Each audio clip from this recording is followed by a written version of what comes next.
Bonjour à tous. Petite histoire intitulée « Les lumières contre l'ombre ».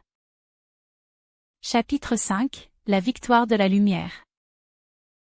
Le matin où il prit sa décision, étant senti que quelque chose avait changé en lui. Le chemin jusqu'à l'école lui paraissait moins lourd, comme si ses pas ne s'enfonçaient plus dans le sol. Bien sûr, les regards étaient toujours là, certains rires aussi.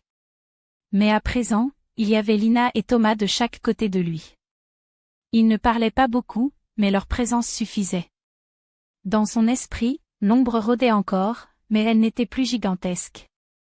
Elle s'était rapetissée, comme si la lumière qui brillait en lui l'avait repoussée dans un coin. Ethan savait que le moment était venu, il devait briser le silence, non seulement devant ses amis, mais devant un adulte qui pourrait l'aider.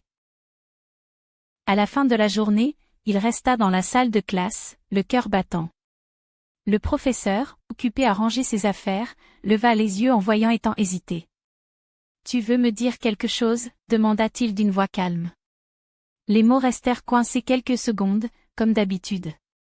Mais cette fois, la flamme en lui ne le laissa pas reculer. Il respira profondément, puis parla. Il parla des insultes, des moqueries, du poids de chaque journée. Sa voix tremblait, mais elle ne s'arrêtait plus. Chaque phrase était comme une chaîne qui se brisait.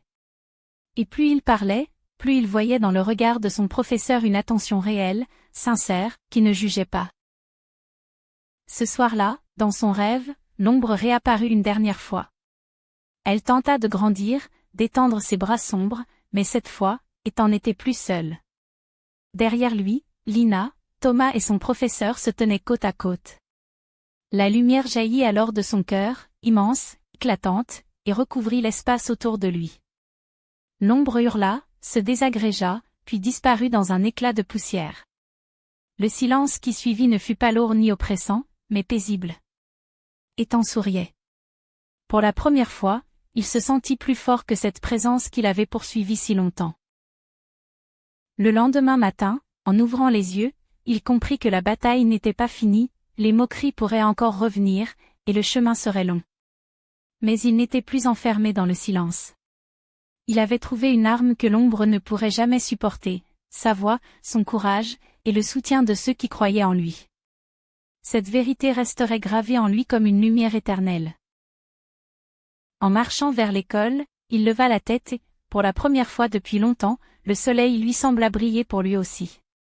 L'ombre était partie, et sa lumière venait de commencer à illuminer sa vie.